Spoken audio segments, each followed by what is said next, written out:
자, 오늘 문재인 대통령이 국회 시정연설을 했는데 뭐 야당은 뭐 당연히 야당은 평가가 박할 거고요. 근데 사실 오늘 재밌었던 거는 그 자유한국당 의원들이 문재인 대통령을 비판하는 현수막을 들고 그 로비에 있었는데 다가가가지고 문재인 대통령이 악수를 청하니까 현수막 들고 있으면서 또 악수는 악수대로 하더라고요. 뭐 그렇게 해야죠.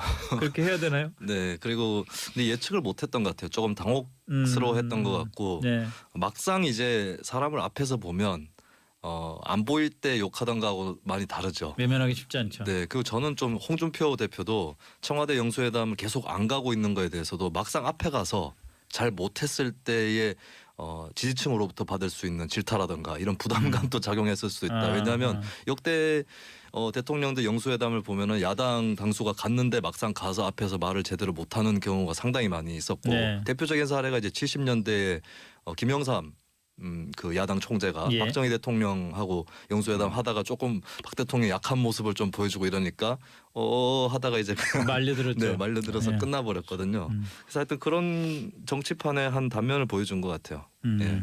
그게 지난 그 박근혜 전 대통령하고 비교를 좀 해보면 좋을 예. 것 같다는 생각이 들더라고요. 저는 보면서 그 상황일 때 박근혜 전 대통령 어떻게 했을까?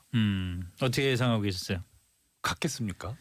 다가가기가 좀 힘들었겠죠. 예, 뭐 원래 그런 건 아니고, 그러니까 사실 또 우리가 좀 주의 깊게 봐야 될 부분이 오늘 이제 시정연설 내용 부분 관련해서, 그러니까 계속 이제 어떤 설명, 네. 이제 앞으로 어떻게 경제를 꾸려나가겠다, 나라를 운영하겠다라고 하는 설명을 계속 하시는데, 사실 예전에 박근혜 대통령 같은 경우에는 보면 국회가 너무 무능하다. 그러니까 국회의원들 계속 질타하는 내용이었었거든요. 우리가 경제를 이렇게 살려야 되는데 국회가 핵심 법안들을 처리를 안 해줘서 발목이 잡혀 있다 이런 얘기들이 많이 있었죠. 그렇죠. 그러니까 그런 상황에서 현수막을 들고 있는데 간다?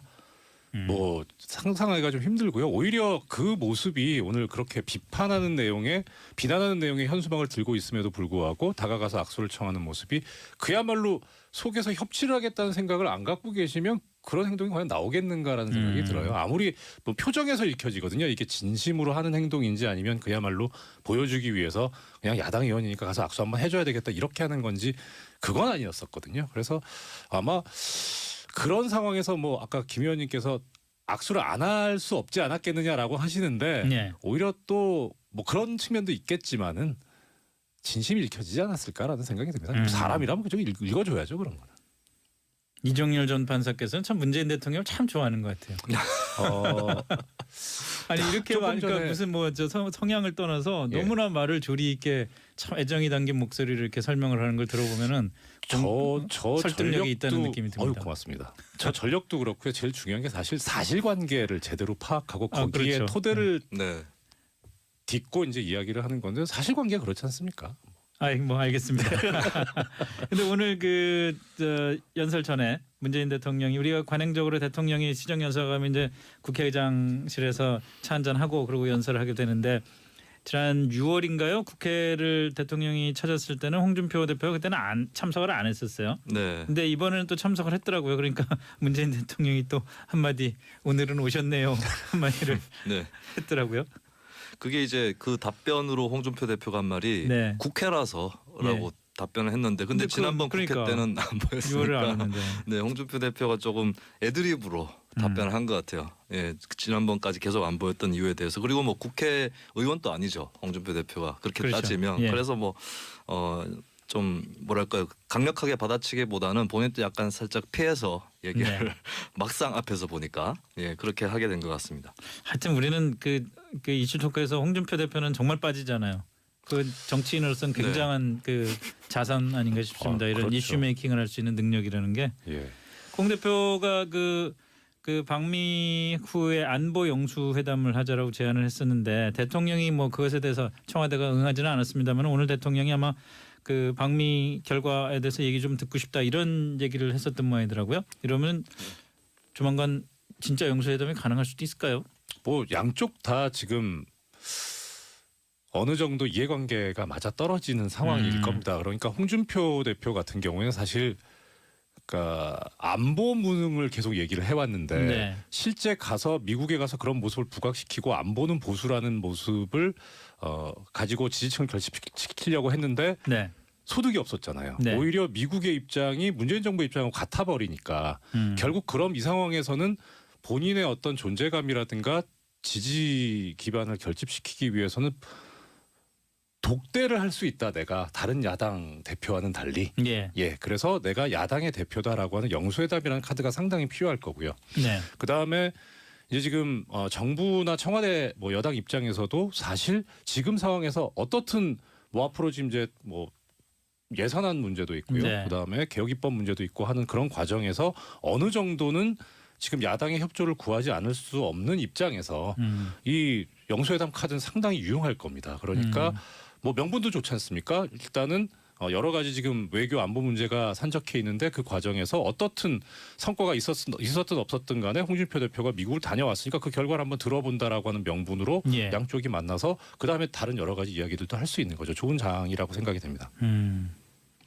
자, 그 당내 문제를 좀 넘어가세요. 자유한국당 쪽으로. 홍 대표가 사실은 내일 모레죠. 이제 박근혜 전 대통령과 서청원 의원, 최경환 의원 출당 문제를 논의할 최고위 이제 열리는 걸로 스케줄은 잡혀 있는데 그 열리냐고 오늘 아마 기자가 물어봤더니 그냥 예의가 아니다 이러고 갔던 네. 모양이에요. 뭐가 예의가 아닌지 모르겠지만. 네. 이게 기사를 아무리 읽어봐도 그리고 이제 제가 정치부 기자들 아는 사람들한테 예. 문의를 해봐도 최고위를 여는 게 예의가 아니다라는 뜻이 아니라 예. 당신이 지금 나한테 물어보는 게 예의가 아니다. 한 기자한테 하는 말이라는 것이죠. 그러니까 예. 명색이 야당 대표한테 무슨 네. 일정이나 물어보고 그런 게 예의가 아니라는 건가요? 글쎄요, 뭐 이거 외에도 뭐 백브리핑에 대해서도 하지 않으면서 내가 당신한테 보고해야 될 의무는 없다 이런 말도 했다고 합니다. 그래서 예, 이거 홍 대표의 언어 습관이 이제 뭐 예전에도 뭐 한 대 맞을래요 약간 이런 얘기도 한 적이 있었고 또 어떤 때는 엉뚱하게 또 곤란한 질문을 했더니 식사하셨어요 이런 적도 있었잖아요. 그래서 이 기자들을 상대하는 독특한 플레이가 이번에 또 나온 것 같아요. 그리고 아마 가까이서 많이 본 기자들 입장에서는 하루 이틀 저러는 건 아니다라고 생각하고 있을 겁니다. 하여튼 뭐 그거는 뭐 홍준표 대표의 스타일 문제라고 볼 수 있는 거고, 네. 뭐 스타일 문제라기보다는 이제 스타일이라고 볼 수 있는 거고. 네.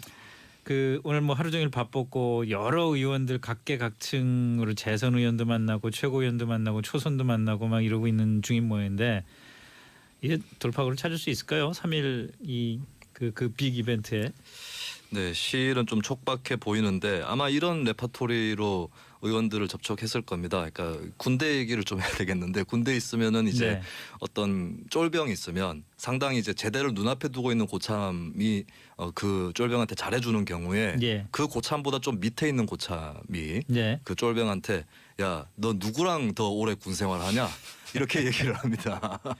네, 그런 얘기를 아마 홍 대표가 초재선 의원들 만나서 서청원 전 대표랑 계속 할 것 같냐, 나랑 더 오래 할 것 같냐 이런 얘기들을 좀 하지 않았을까 싶어요. 그래서 잘 그럼 판단해라. 네, 뭐 앞으로 회사에서도 그런 얘기 많습니다. 앞으로 국회의원 임기도 지금 많이 남아 있으니까 잘 판단해서 네, 당을 위한 결단을 내려달라 뭐 이런 얘기를 했을 거라고 추정이 되네요. 네. 어떻게 보십니까? 3일 그렇게 잘 설득해서 3일에 홍준표 대표가 원하는 결과가 나올까요? 일단 지금 가장 크게 봤을 때 이 지금 자유한국당을 비롯한 전통적인 보수 집단의 특성은 자신의 이해관계를 가장 중요시한다라고 파악이 되고 있지 네. 않습니까?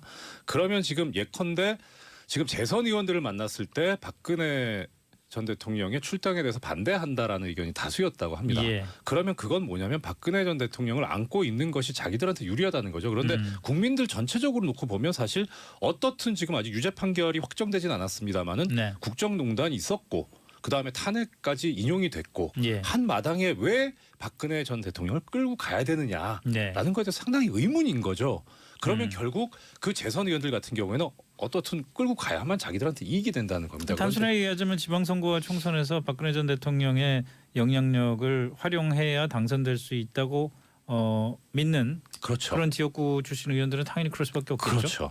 그러니까 그런데 지금 홍준표 대표 입장에서는 박근혜 전 대통령을 끌고 가서는 자기의 입지가 안 서는 거죠. 그러니까 그렇겠죠. 당연히 뭐 서청원 의원도 그렇고 최경환 의원도 그렇고 이거는 홍준표 대표 너가 살기 위해서 하는 게 아니야라는 말이 나오는 게 그런 이유일 거라고 생각을 합니다.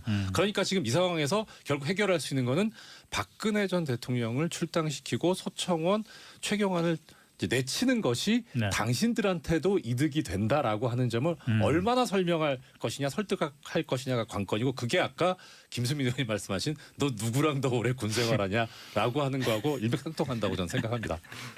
저 그래서 맞는 말씀이라고 생각합니다. 아니 그래서 될 것 같아요, 안 될 것 같아요. 3일날. 아 사실 근데 된다 안 된다는 예언의 영역이니까 예. 그런데 그러니까 그냥 국민의 한 사람으로서 왜냐하면 저희 보면 프로그램 이름도 시사 전망되기 때문에 뭔가 평론가들이 전망을 해주셔야 됩니다. 저는 안 될 것 안 같은데. 될 거다. 근데 이게 사실 큰 그림에서 보면 이 부분에서 홍준표 대표가 국민의 한 사람으로서 볼 때는 잘하고 계시는 거예요. 예. 왜냐하면 이게 어떻든 지금 자유한국당이 뭐 결국은 자기들이 공천한 대통령이 망가진 거잖아요. 예. 그럼 일단 반성을 하고 빨리 거기에 대해서 그 아픔과 시련을 딛고 환골탈태를 해야 되는데 그걸 끌고 가겠다고 하는 거는 절대 도움이 안 될 거거든요. 그러니까 그런 상황에선 보면 잘하고 있는 건데 그걸 못 하겠다고 하는 거면 사실 국민의 한 사람으로서 보면 홍준표 대표는 잘하고 있는데 여당 지지자 한 사람으로서 보면 그 재선 의원들은 고맙죠.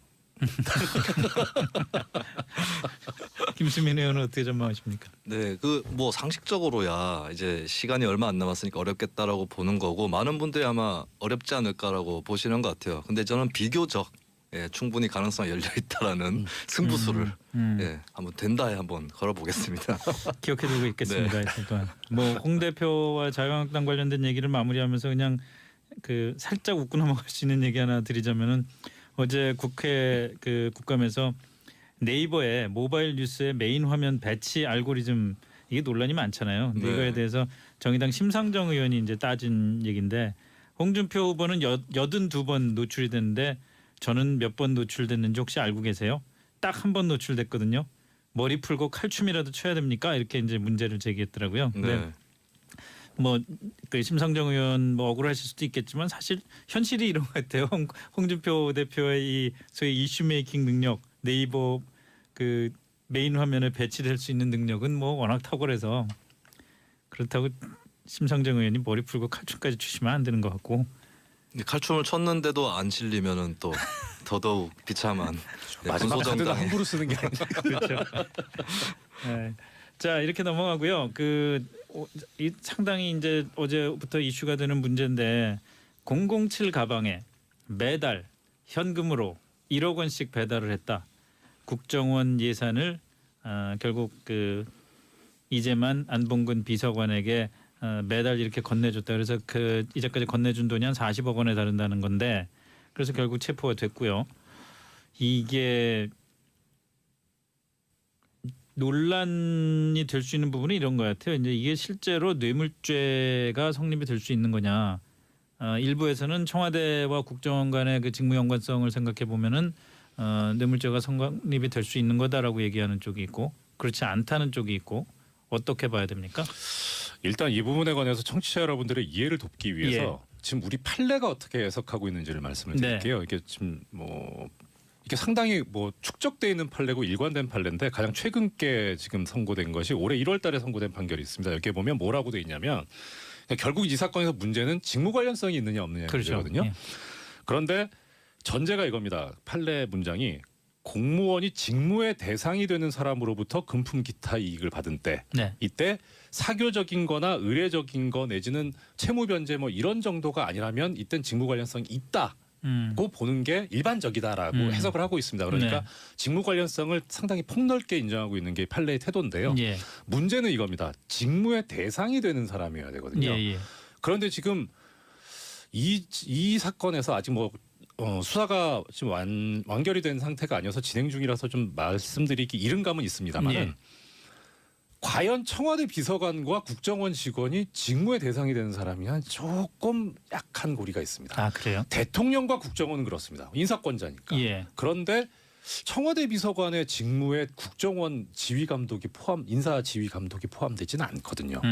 그리고 법률상 어떤 상하관계가 있는 것도 아니고요. 네. 물론 사실상으로는 그렇죠. 그러니까 이 사건에서 결국 관건은 뭐냐면 그렇게 뇌물죄가 성립되려면 최순실 씨와 박근혜 전 대통령 사이에 경제적 공동체라고 해서 그렇게 인정이 됐었잖아요. 그럼 그것과 마찬가지로 이재만 안봉근 그렇죠. 비서관과 박근혜 전 대통령 사이에 경제 공동체라는 그렇죠. 그런 정도까지 돼야 그러니까 이게 이제만 뭐 안봉근 이 비서관들한테 얘기를 하면 이건 바로 박 전 대통령한테 얘기하는 것과 동일한 가치를 가진다라고 할 정도까지 인정이 되어야 직무 관련성이 있고 직무의 대상이 되는 사람이라고 볼 수 있을 것 같은데 사실 그 세계는 워낙 상상 밖의 일이 벌어져서 잘 모르겠는데 근데 일반적으로 어떤 법률적인 그런 그 시스템의 문제를 놓고 보면 쉽지는 않습니다. 그렇다면 이게 어쨌든 그 뭐 국정원의 개인이 개인 돈을 이제만 안봉근 비서관한테 준 건 아니니까 네.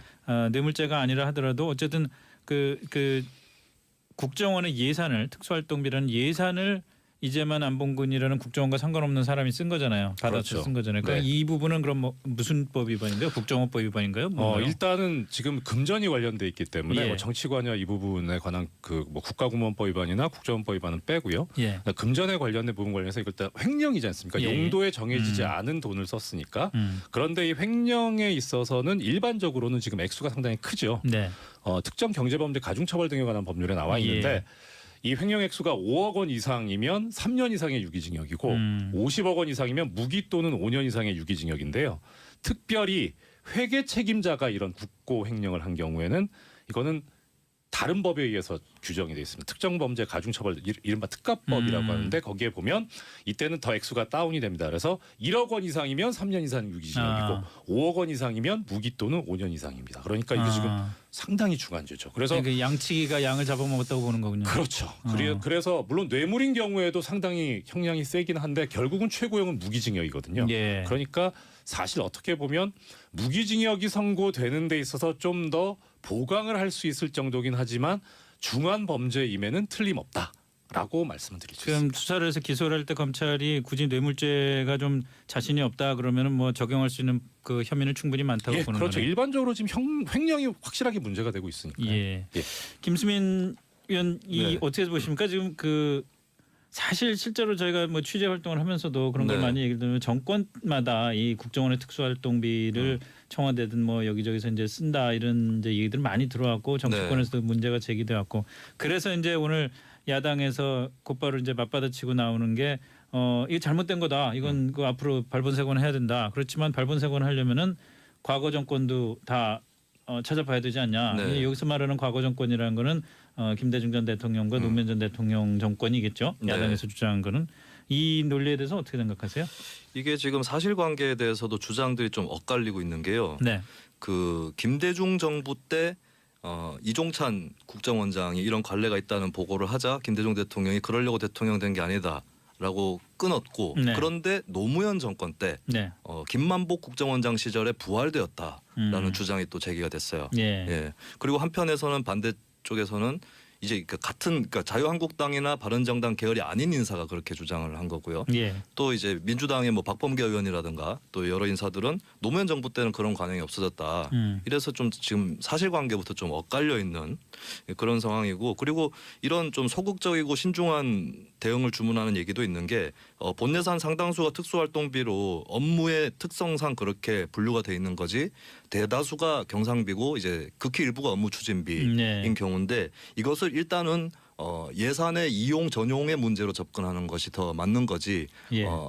조금 이르게 상납이라는 프레임을 적용한 측면이 있다. 네. 예, 그런 지금 지적도 나오고 있습니다. 그래서 어쨌든 간에 과거 정부 그러니까 이명박근혜 정부 이전 과거 정부에는 그렇지 않았느냐라는 얘기는 잦아들 수는 없는 거니까요. 아마 예. 당분간 계속 정치 쟁점화되는 거 불가피할 것 같습니다.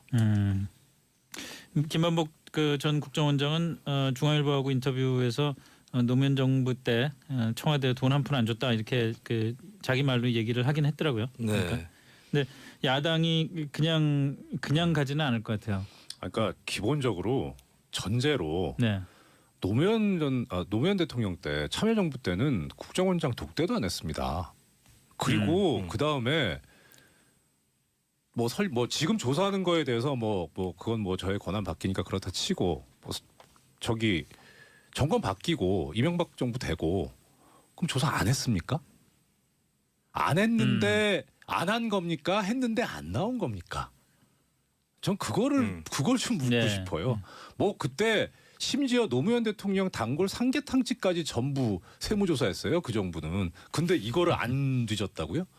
예, 뭐 좀 잘은 모르겠지만 해보시라고 하시죠. 알겠습니다. 만약에 이제 있는 거를 알면서 묻어뒀다면 예. 피차 일반이기 때문에 예. 묻어둔 것이 아닐까 그럴 수도 있다는 그런 생각도 생각이 들어요. 드는데요.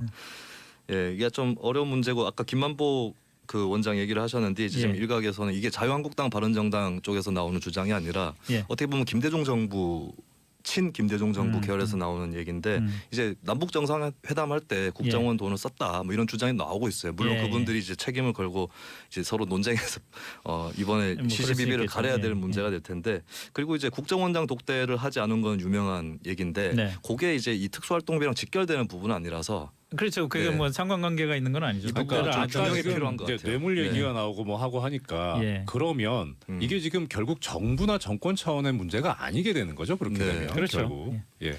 뭐 일부 뭐 참여한 사람의 일탈이 있었는지 그건 잘 모르겠습니다. 근데 그걸 가지고 그렇죠. 뭐 옛날엔 안 그랬냐 뭐 이전 정권 때도 하자 이렇게 나가는 거는 그야말로 물타기인 거죠. 알겠습니다. 자, 오늘 여기까지 하죠. 지금까지 김수민 시사평론가, 이정렬 국민TV 이사였습니다. 그런 정치판의 한 단면을 보여준 것 같아요. 예. 그 지난 그 박근혜 전 대통령하고 비교를 좀 해보면 좋을 예. 것 같다는 생각이 들더라고요. 저는 보면서 그 상황일 때 박근혜 전 대통령 어떻게 했을까? 어떻게 예상하고 계셨어요? 갔겠습니까? 다가가기가 좀 힘들었겠죠. 예, 뭐 원래 그런 건 아니고, 그러니까 사실 또 우리가 좀 주의 깊게 봐야 될 부분이 오늘 이제 시정연설 내용 부분 관련해서, 그러니까 계속 이제 어떤 설명, 네. 이제 앞으로 어떻게 경제를 꾸려나가겠다, 나라를 운영하겠다라고 하는 설명을 계속 하시는데, 사실 예전에 박근혜 대통령 같은 경우에는 보면 국회가 너무 무능하다. 그러니까 국회의원들 계속 질타하는 내용이었었거든요. 우리가 경제를 이렇게 살려야 되는데 국회가 예. 핵심 법안들을 처리를 안 해줘서 발목이 잡혀 있다 이런 얘기들이 많이 있었죠. 그렇죠. 그러니까 그런 상황에서 현수막을 들고 있는데 간다? 뭐 상상하기가 좀 힘들고요. 오히려 그 모습이 오늘 그렇게 비난하는 내용의 현수막을 들고 있음에도 불구하고 다가가서 악수를 청하는 모습이 그야말로 속에서 협치를 하겠다는 생각을 안 갖고 계시면 그런 행동이 과연 나오겠는가라는 상황일 겁니다. 그러니까 홍준표 대표 같은 경우에는 사실 그러니까 안보 무능을 계속 얘기를 해왔는데 네. 실제 가서 미국에 가서 그런 모습을 부각시키고 안보는 보수라는 모습을 가지고 지지층을 결집시키려고 했는데 네. 소득이 없었잖아요. 네. 오히려 미국의 입장이 문재인 정부 입장하고 같아 버리니까 결국 그럼 이 상황에서는 본인의 어떤 존재감이라든가 지지 기반을 결집시키기 위해서는 독대를 할 수 있다. 내가 다른 야당 대표와는 달리. 예. 예, 그래서 내가 야당의 대표다라고 하는 영수회담이라는 카드가 상당히 필요할 거고요. 네. 그 다음에 이제 지금 정부나 청와대 뭐 여당 입장에서도 사실 지금 상황에서 어떻든 뭐 앞으로 지금 이제 뭐 예산안 문제도 있고요. 네. 그 다음에 개혁 입법 문제도 있고 하는 그런 과정에서 어느 정도는 지금 야당의 협조를 구하지 않을 수 없는 입장에서 이 영수회담 카드는 상당히 유용할 겁니다. 그러니까 뭐 명분도 좋지 않습니까? 일단은 여러 가지 지금 외교 안보 문제가 산적해 있는데 그 과정에서 어떻든 성과가 있었든 없었든 간에 홍준표 대표가 미국을 다녀왔으니까 그 결과를 한번 들어본다라고 하는 명분으로 예. 자, 오늘 문재인 대통령이 국회 시정연설을 했는데 뭐 야당은 뭐 당연히 야당은 평가가 박할 거고요. 근데 사실 오늘 재밌었던 거는 그 자유한국당 의원들이 문재인 대통령을 비판하는 현수막을 들고 그 로비에 있었는데 다가가가지고 문재인 대통령이 악수를 청하니까 현수막 들고 있으면서도 악수는 악수대로 하더라고요. 뭐 그렇게 해야죠. 그렇게 해야 되나요? 네, 그리고 근데 예측을 못했던 것 같아요. 조금 당혹스러워했던 것 같고 네. 막상 이제 사람을 앞에서 보면 안 보일 때 욕하던가 하고 많이 다르죠. 외면하기 쉽지 않죠. 네, 그리고 저는 좀 홍준표 대표도 청와대 영수회담을 계속 안 가고 있는 거에 대해서도 막상 앞에 가서 잘 못했을 때의 지지층으로부터 받을 수 있는 질타라든가 이런 부담감도 작용했을 수도 있다. 왜냐하면 역대 대통령들 영수회담을 보면은 야당 당수가 갔는데 막상 가서 앞에서 말을 제대로 못하는 경우가 상당히 많이 있었고 네. 대표적인 사례가 이제 70년대에 김영삼 그 야당 총재가 예. 박정희 대통령하고 영수회담 하다가 조금 박 대통령 약한 모습을 좀 보여주고 이러니까 하다가 이제 그냥 말려들었죠. 네, 말려들어서 예. 끝나버렸거든요. 그래서 하여튼 근데 이번에는 또 참석을 했더라고요. 그러니까 문재인 대통령이 또 한마디 오늘은 오셨네요 한마디를 네. 했더라고요.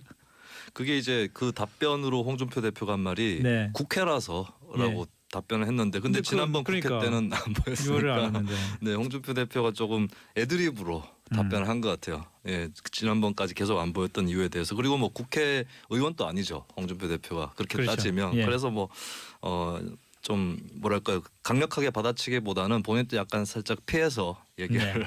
막상 앞에서 보니까 예 그렇게 하게 된 것 같습니다. 하여튼 우리는 그 이슈 토크에서 홍준표 대표는 정말 빠지잖아요. 그 정치인으로서는 굉장한 그 자산 아닌가 싶습니다. 이런 그렇죠. 이슈 메이킹을 할 수 있는 능력이라는 게. 예.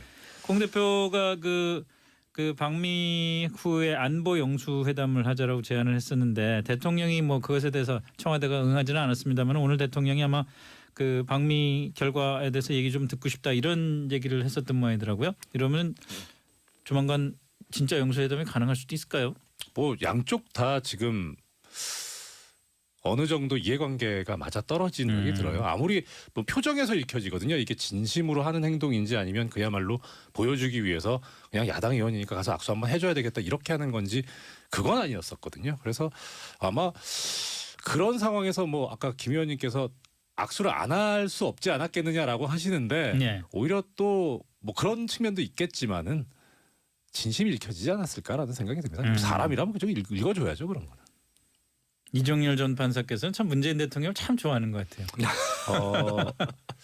아니 이렇게 조금 하니까 전에- 무슨 뭐 저 성향을 떠나서 예. 너무나 말을 조리 있게 참 애정이 담긴 목소리를 이렇게 설명을 하는 걸 들어보면은 저 설득력이 있다는 전력도- 느낌이 듭니다. 어휴, 고맙습니다. 저 전력도 그렇고요. 제일 중요한 게 사실 사실관계를 제대로 파악하고 아, 거기에 그렇죠. 토대를 네.